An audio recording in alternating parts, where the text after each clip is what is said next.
Mothers day సందర్భంగా అవిరా fertility హాస్పిటల్లో మే 12 నుండి 31 వరకు ఉచిత సంతాన శిబిరం. Hi hello guys, welcome to Suman TV.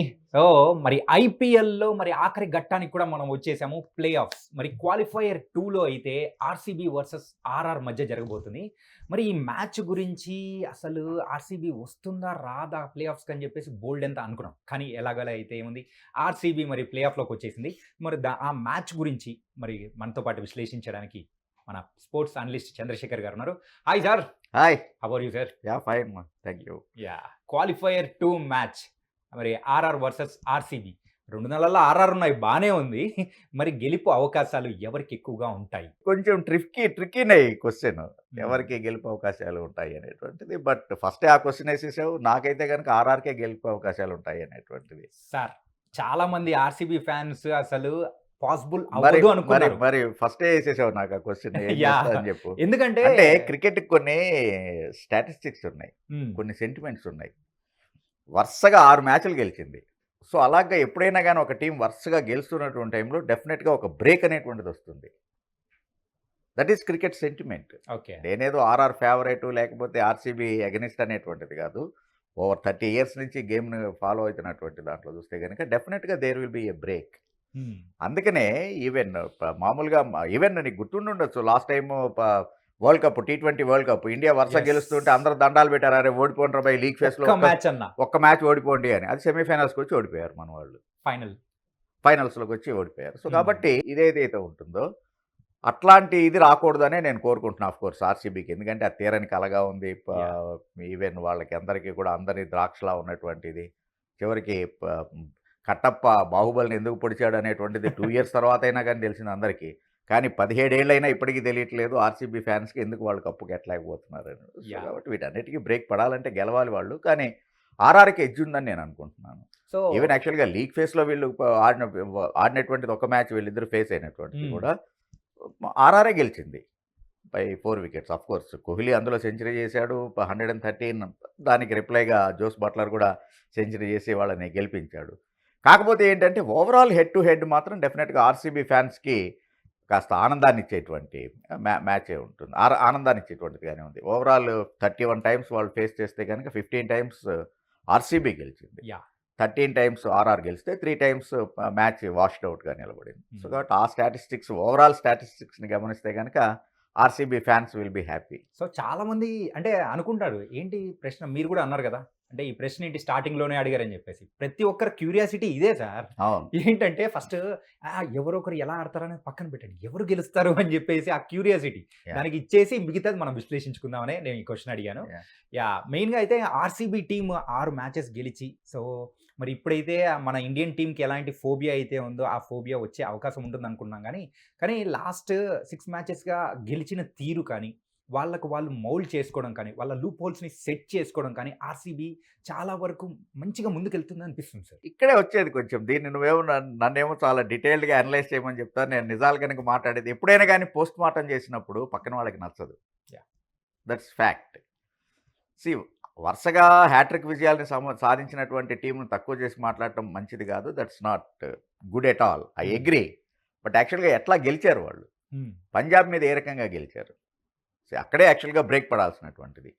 0 మీద ఉన్నప్పుడు క్యాచ్ వదిలిపెట్టే కోహ్లీ లాంటి స్టార్ బ్యాటర్కి 92 కొట్టి చూపించాడు వాళ్ళు, గెలిచారు వాళ్ళు. ఈవెన్ 10 మీద ఉన్నప్పుడు కూడా క్యాచ్ వదిలిపెట్టారు. 2 లైఫ్లు ఇచ్చిన తర్వాత కోహ్లీ లాంటి వాడిని ఆపటం చాలా కష్టం. ఈవెన్ హైదరాబాద్లో బెంగళూరుతో జరిగినటువంటి మ్యాచ్, యాక్చువల్గా వాళ్ళ విన్నింగ్ స్ట్రీక్ మొదలైందే అక్కడ. హైదరాబాద్లో ఎస్ఆర్హెచ్ని కొట్టి వాళ్ళు విన్నింగ్ మొమెంటం అనేటువంటిది మొదలైంది. అది ఎక్కడ జరిగింది? ఫస్ట్ ఓవర్లోనే ఎవరైనా కానీ స్పిన్నర్తో, జనరల్గా స్పిన్నర్ తోటి బౌలింగ్ని ఓపెన్ చేశారు అంటే కనుక ఆ వికెట్ ఎలా బిహేవ్ చేస్తుంది అనేటువంటిది ఫీల్డింగ్ క్యాప్టెన్ స్టడీ చేశాడనే కదా అర్థం. ఇట్స్ ఎ క్లియర్ ఇండికేషన్ ఒక సీనియర్ ప్లేయర్గా. సో కాబట్టి ట్రావిస్ హెడ్ ఎలాంటి షాట్ ఆడాలి ఫస్ట్ ఓవర్లో? విల్ జాక్స్ని, పైగా అప్పుడే అతను ఫస్ట్ మ్యాచ్ ఆడుతున్నాడు ఈ సీజన్లో. సో కాబట్టి వాడి బౌలింగ్ ఏంటి అనేటువంటిది నువ్వు ఈ రీసెంట్ ఇదిలో చూడనట్టే కదా లెక్క. కొన్ని దేశం వాళ్ళే అయితే కనుక అది వేరే విషయం కాదు. కాబట్టి ఆ షాట్, రాంగ్ షాట్ వల్ల అక్కడి నుంచి ఓటమి బాట పట్టింది ఎస్ఆర్హెచ్. సో కాబట్టి అవకాశం ఇచ్చింది ఎవరు? వాళ్ళ ఎక్సలెంట్ బౌలింగ్ బ్యాటింగ్ కన్నా కూడా మనం అవకాశం ఇచ్చాం. పంజాబ్తో జరిగినటువంటి మ్యాచ్ ఏంటి? ఫీల్డర్లు అవకాశం ఇచ్చారు. Part of the game, I do agree. క్యాచ్లు డ్రాప్ చేయడం అనేటువంటిది ఐ అగ్రీ. ఈవెన్ గిబ్స్ లాంటి వాడు క్యాచ్ని డ్రాప్ చేసి సౌత్ ఆఫ్రికాకి వరల్డ్ కప్ అందకుండా స్టీవ్ వా చేత సెంచరీ కొట్టించుకొని ఆస్ట్రేలియాకి ఇచ్చాడు cup. Yeah. I agree with that. కానీ దాంట్లో కూడా ఉన్నటువంటి తెలిసిందేంటి మనకి, క్యాచ్లు కనుక పట్టకపోయేట్లయితే ఏంటి రిజల్ట్, ఎండ్ రిజల్ట్ ఏంటి అనేటువంటిది తెలుస్తూనే ఉంది. Catches wins the matches. Definitely. So కాబట్టి ఆర్సీబీ అక్కడ కొంత లక్ అనేటువంటిది, అంటే నేను అనేటువంటిది ఏంటి, లక్ కూడా వాళ్ళకి ఫేవర్ చేస్తూ వచ్చింది. సో అట్లాంటి తరుణంలో ఆ లక్ ఎంతసేపు ఉంటుంది, ఎన్ని రోజులని క్యారీ అవుతుంది అనేటువంటిది బిగ్ క్వశ్చన్. Yeah. ఒకవేళ కనుక పొరపాటున ప్రత్యర్థి ఆల్ డిపార్ట్మెంట్స్ అవుట్ ప్లేడ్ ఆడాడు అనుకో, దాన్ని తట్టుకునేటువంటిది ఉందా వీళ్ళకి అనేటువంటిది. ఎందుకంటే ఇప్పటికీ ఆర్సీబీ బలం ఏంటంటే ఓపెనింగ్ జోడీనే. Yeah. ఓకే, అటు డూప్లెసిస్ అండ్ కోహ్లీ ఆడేటువంటి ఆట తీరు మీదే మిగిలినటువంటి ఇది. కోర్స్ ఒక మ్యాచ్ విల్ జాక్స్ సెంచరీ కొట్టాడు, ఐ అగ్రీ. అది కోహ్లీ తోటి కలిపి, కోహ్లీ యాక్చువల్గా ఇంకా 70 మీద ఆగిపోయాడు, విల్ జాక్స్ ఒక blinder, that's a blinder. Century. So కాబట్టి అట్లాంటిది ప్రతి ఆటగాడికి ప్రతిసారి అది సంభవం అయ్యేటువంటిది కూడా కాదు. Even Jacks is not there now. So అందుకని లాస్ట్ మ్యాచ్ అటు దినేష్ కార్తిక్కో లేకపోతే కనుక వీళ్ళు ఏదో ఇది ఆడారు, మ్యాక్స్వెల్ ఒక క్యామీ ఇన్నింగ్స్ ఆడారు అనేటువంటిది వేరే విషయం. అది లాస్ట్కి వచ్చిన తర్వాత ఇంకా సాలిడ్ ఫౌండేషన్ పడిన తర్వాత జరిగినటువంటిది. అలా కాకుండానే ఫస్టే కనుక ఒకవేళ కోహ్లీని, పర్టికులర్గా కోహ్లీ వికెట్ కనుక ఆర్సీబీ కోల్పోయేట్లయితే వాళ్ళు ఎంత ఇదవుతున్నారు, ప్యానిక్ అవుతున్నారు అనేటువంటిది మనకు అర్థమవుతూనే ఉంది. సో ఆర్సీబీలోకి వచ్చినటువంటి, ఆర్ఆర్కి వచ్చినటువంటి అడ్వాంటేజ్ ఏంటి అంటే, బౌల్ట్ లాంటి ఒక, అంటే పవర్ ప్లేలోనే వికెట్ తీయగలిగినటువంటి నేర్పు ఉన్నటువంటి బౌలర్ ఉండటం వాళ్ళకి ఇది. అదే విధంగా యాక్చువల్గా ఇక్కడ స్పిన్నర్ కాకుండా మీడియం పేసర్ ఎవరున్నారు నాకు ఆర్సీబీలో చూపించు, పవర్ ప్లేలోనే వికెట్ తీసేటువంటిది, అట్లీస్ట్ ఫస్ట్ 2 ఓవర్స్లో వికెట్ తీసేటువంటి బౌలర్ని. కొంచెం చెప్పడం కష్టమే. సో ప్రాక్టికల్గా ఇవన్నీ మనం ఆలోచిద్దాం, Yeah, అనలైజ్ right. చేసుకుంటూ వద్దాం మనం. సో ఆ రకమైనటువంటి స్ట్రెంగ్త్ ఉన్నటువంటిది. ఈవెన్ సందీప్ శర్మ, ఆర్ఆర్కి ఎక్స్ట్రా అడ్వాంటేజ్ ఏంటి అంటే, యాడెడ్ అడ్వాంటేజ్ సందీప్ శర్మ. వీళ్ళకి అక్కడ మిడిల్ ఆర్డర్ని మిడిల్ ఓవర్స్లో కంటెంట్ చేయగలిగినటువంటి అట్లాంటి బౌలర్ ఎవరున్నారు? కొంచెం చెప్పడం కష్టమే. ఆర్ఆర్లో ఉన్నటువంటి బ్యాట్స్మెన్ అందరూ కూడా స్పిన్ బాగా ఆడగలిగినటువంటి Yeah. వాళ్ళు. సో కాబట్టి ఇక్కడ వీళ్ళకి స్పిన్ బలం ఉండొచ్చు కాక, ఇప్పుడు మ్యాక్స్వెల్లో లేకపోతే కనుక ఆర్సీబీ విషయానికి వచ్చేటప్పటికి Maxwell and Swapnil Singh May do good better, అంటే ఒక 8 ఓవర్స్ వాళ్ళు కంటెంట్ చేస్తారు అనుకుందాం మనం. బట్ మిగిలినంతా కూడా ఈవెన్ ఆ 8 ఓవర్స్ అనేటువంటిది అదే, దాన్ని ఆర్సీబీ వాళ్ళు బాగానే, ఆర్సీబీ బౌలర్లని ఆర్ఆర్ వాళ్ళు బాగానే నెగోషియేట్ చేయగలరు. సో ఆన్ పేపర్, ఓవరాల్గా ఆన్ పేపర్ ఇప్పుడు చూస్తే కనుక ఆర్ఆర్ఏ కొంచెం బలమైనటువంటి టీమ్గా అనిపిస్తుంది నాకు. యా, కాకపోతే ఆర్ఆర్ లాస్ట్ 5 మ్యాచెస్ చూసుకుంటే అండ్ 4 లాసెస్ ఉన్నాయి, 1 నో రిజల్ట్, అంటే వర్షం వల్ల వాష్ అవుట్ 5 అయిపోయి మ్యాచెస్ విన్లెస్ ఉన్నారు. విన్లెస్ ఉన్నారు. మరి ఇదేమన్నా కొంచెం వాళ్ళని పానిక్ అయ్యేటట్టు ఏమన్నా అహ్మదాబాద్ లో చేసే అవకాశం ఉంటుందంటారా? వరుసగా గెలుస్తూ ఉన్నారు, ఎక్కడో ఒకసారి హాల్ట్ అనేటువంటిది పడుతుంది, అదేమన్నా వీళ్ళకి ఇక్కడ పడుతుందా అనేటువంటిది నా ఫీలింగ్. ఓకే.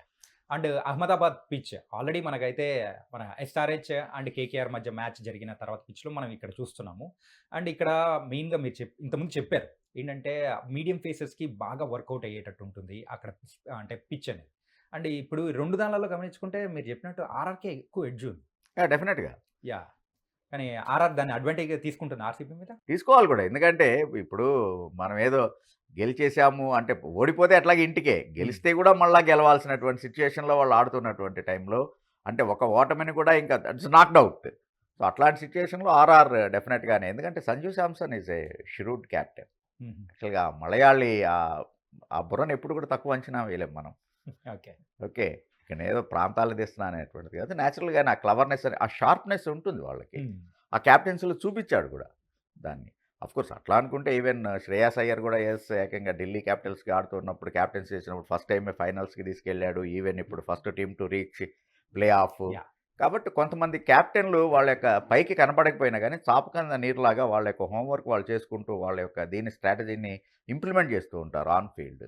సో దాంట్లో యాక్చువల్గా సంజు ఈజ్ నాకు బాగా నేను బాగా ఇంప్రెస్ అయినటువంటిది ఈ season Sanju captaincy. Pat Cummins తర్వాత సంజు ఈజ్ ఇంప్రెస్డ్. అండ్ ఒక పక్క అయితే ఆర్సీబీకి విల్ జాక్స్ లేడు, మరి ఇంకొక పక్క ఆర్ఆర్కి అయితే జాస్ బట్లర్ లేరు. సో విల్ జాక్స్ లేకపోయినా కానీ ఒక గెలిచిన అనుభవం అనేది ఆర్సీబీకి ఉంది, కానీ జాస్ బట్లర్ లేకపోవడం పెద్ద లోటేనా ఆర్ఆర్కి? అది మాత్రం నిజంగానే వాళ్ళకు ఉన్నటువంటి ఇప్పుడు నిజంగానే హ్యాండిక్యాప్ అయ్యారు. జోస్ బట్లర్ లేకపోవడం అనేటువంటిది వాళ్ళు హ్యాండిక్యాప్ అయ్యారనేటువంటిది మాత్రం నిజమే. ఇక్కడ ఏమైంది ఏంటంటే ఆర్సీబీకి విల్ జాక్స్ లేకపోయినా కూడా వాళ్ళు ఎందుకు గెలవగలుగుతున్నారు, ఒత్తిడి లేదు అంటే, du Plessis and Virat Kohli are super form. Du Plessis పెద్ద పెద్ద ఇన్నింగ్స్లో ఆడక్కర్లేదు కాక, కానీ కావాల్సినటువంటి ఫౌండేషన్ వెళ్ళిపోతున్నాడు. 190, 200 స్ట్రైక్ రేట్ తోటి క్విక్ ఫైర్ 25-30 రన్స్ అయినా సరే కొట్టేసి వెళ్ళిపోతూ ఉన్నాడు, ఫౌండేషన్ ఇస్తున్నాడు. కానీ ఇక్కడికి వచ్చేటప్పటికి ఆర్ఆర్కి ఒకటి బట్లర్ లేకపోవడం ఒకటైతే చాలా చాలా పూర్ ఫామ్లో ఉన్నటువంటిది యశస్వి జైస్వాల్. రైట్. మెయిన్ ఒక సెంచరీ చేశాడు అంత మటుకే, బట్ ఫర్ దట్ సెంచరీ ఆ తర్వాత అతని దగ్గర చెప్పుకోగలిగినటువంటి నాకేమీ లేదు ఈ ఏడాది. సో అది వాళ్ళకి అంటే ఓపెనింగ్ పెయిరే వాళ్ళకి ఇబ్బంది అవుతూ ఉంది. అది అక్కడ ఇబ్బంది. అంటే almost number 3 batter captain himself దాదాపు ఫస్ట్ ఓవర్లోనో సెకండ్ ఓవర్లోనో వచ్చి బ్యాటింగ్ చేయాల్సినటువంటి పరిస్థితి కలుగుతుంది. కాబట్టి అది వాళ్ళకి ఆ ఒత్తిడి అనేటువంటిది ఉంటుంది. దాన్ని కనుక ఎన్కాష్ చేసుకుంటూ ఫస్ట్లోనే దాన్ని తీసి ఆర్సీబీ బౌలర్లు నిజంగానే ఒక 2-3 వికెట్లు కనుక తీయగలిగేట్లయితే ఇంకా ఆర్సీబీని ఎవరు ఆపేటువంటి పరిస్థితి లేదు. ఎందుకంటే వాళ్ళకి బ్యాటింగ్ డిపార్ట్మెంట్ ఇప్పటికీ కూడా స్ట్రాంగ్గా ఉంది. ప్రతి ఏడాది ఆర్సీబీకి ఉన్నటువంటి స్ట్రెంగ్త్ అదే, బ్యాటింగ్ స్ట్రెంగ్తే. ఈసారి మరీ బలపడినట్టుగా కనబడుతూ ఉంది అది. సో డెఫినెట్గా ఆ వీక్నెస్ అనేటువంటిది అంటే ఆ లోటు ఆర్ఆర్కి రేపటి మ్యాచ్లో కూడా కనబడుతుంది. ఫైనల్ క్వశ్చన్ సార్, ఏంటంటే ప్లే ఆఫ్లో అంటే ఇప్పటివరకు గ్రూప్ స్టేజెస్లో ఆడిన మ్యాచెస్ ఒక ఎత్తు అయితే ప్లే ఆఫ్లో ఆడే మ్యాచెస్ మరి వాళ్ళ అప్రోచబిలిటీ అనేది కూడా చాలా డిఫరెంట్గా ఉంటాయి. మరి భారీ స్కోర్లు చూసే అవకాశం ఏమన్నా ఉంటుందంటారా ఈ ప్లే ఆఫ్లో? ఈవెన్ అహ్మదాబాద్లో ఆడుతూ ఉన్నాం కాబట్టి అహ్మదాబాద్లో కూడా యాక్చువల్గా 180-190 is for sure. Close to of course 200 వెళ్ళేటువంటి ఇదైతే చాలా షూర్ ఉంది. ఎందుకంటే ఇన్నోవేటివ్ షాట్స్ అంతకుముందు ఒకటేదో ప్యాడల్ స్వీప్ షాటో లేకపోతే పిచ్ హిట్ ఇట్లాంటివి చూస్తేనే అబ్బా అనుకున్నాం. ఇప్పుడు ప్రతి వాళ్ళు కూడా అదే ప్యాడల్ స్వీప్ వికెట్ కీపర్ నెత్తి మీద నుంచి సిక్స్లు కొట్టేటువంటి ప్రాక్టీసులు చేస్తూ ఉన్నారు. ఈవెన్ క్లాసెన్ నిన్న పోస్ట్ మ్యాచ్ ప్రజెంటేషన్ ఇంటర్వ్యూలో కూడా అదే అన్నాను, పర్టికులర్గా నేను సిక్స్లు కొట్టడం మీదే కాన్సన్ట్రేట్ చేశాను నేను అనేటువంటిది. సో అందుకని close to 200 definite. Yeah, so thank you sir. And already అయితే మీరు చెప్పేశారు ఆర్ఆర్ గెలిచే అవకాశాలు ఎడ్జ్ ఎక్కువగా ఉంటుందని చెప్పేసి, దానికి తగ్గ అనలిస్ట్ కూడా మీరు చాలా సూపర్గా చేశారు. కాకపోతే కొంతమంది ఆర్సీబీ ఫ్యాన్స్ ఉంటారు కదా, ఈసారి కప్పు నమ్మడే అని చెప్పేసి అనుకునే వాళ్ళకి మాత్రం కొంచెం గుండెలో మాత్రం అనిపించేలా చేశారు అది. బట్ ఆఫ్ కోర్స్ ఒకటి ఎంత లేదన్నా కానీ మన ఇది కాబట్టి ఆర్సీబీ అండ్ ఎస్ఆర్హెచ్ ఫైనల్స్ చూడాలనేటువంటి కోరిక కూడా ఉంటుంది. 2 సౌత్ ఇండియన్ టీమ్స్ క్లాష్ అయితే కనుక ఆనందం కూడా వేరుంటుంది. 2016 రిపీట్ ఫైనల్గా వాళ్ళ ఎస్ఆర్హెచ్ ఇది వచ్చినప్పుడు న్యాచురల్గా ఇంకెవరూ లేరు మనకి, కోహ్లీనా ఏంటి అనేటువంటిది మనకి, ధోనినా అనేటువంటిది అనవసరం మనకి, మన ఎస్ఆర్హెచ్ కాబట్టి ఇది. But somehow still I have a feeling ఆర్ఆర్ఏ చేస్తుందేమో. ఆర్ఆర్ అండ్ కేకేఆర్ నిన్న వాషౌట్ అయింది కదా, సో కాబట్టి వాళ్ళు క్వాలిఫైయర్ 2లో ఆర్ఆర్ అండ్ కేకేఆర్ ఆడతారు అనేటువంటిది నా ఫీల్. ఎలిమినేటర్లో అయితే వాళ్ళిద్దరు ఆడతారని చెప్పేసి మీరు అనుకుంటున్నారు. సో మరి ఏమవుతుందో ఏమో మరి వేచి చూద్దాం. సో గైస్, మొత్తం మీద అయితే మరి సార్ మన చంద్రశేఖర్ గారు చెప్పినట్టయితే ఆర్సీబీ కంటే ఆర్ఆర్కే ఎడ్జ్ ఎక్కువగా ఉంటుందని చెప్పేసి క్లియర్ ఇన్ డీటెయిల్గా అనలైజ్ చేశారు. కొంతమందికి మీరు హట్ అయి ఉండొచ్చు, కానీ అలా ఉంది. కానీ మ్యాచ్ రోజు ఏం జరుగుతుందా ఏంటి అనేది కూడా చూద్దాము. సో ఫ్యాన్స్ అందరూ కూడా యాక్టివేట్ అయిపోయింది క్వాలిఫైయర్ 2 మ్యాచ్ కోసం. సో ఇది ఇవాల్టి ప్రోగ్రామ్. మరొక ప్రోగ్రామ్తో మళ్ళీ కలుద్దాం. అందరూ take care. This is Chanakya. See you. Suman టీవీలో మీ పర్సనల్ అండ్ బిజినెస్ ప్రమోషన్స్ కోసం కింది నెంబర్కి కాంటాక్ట్ చేయండి.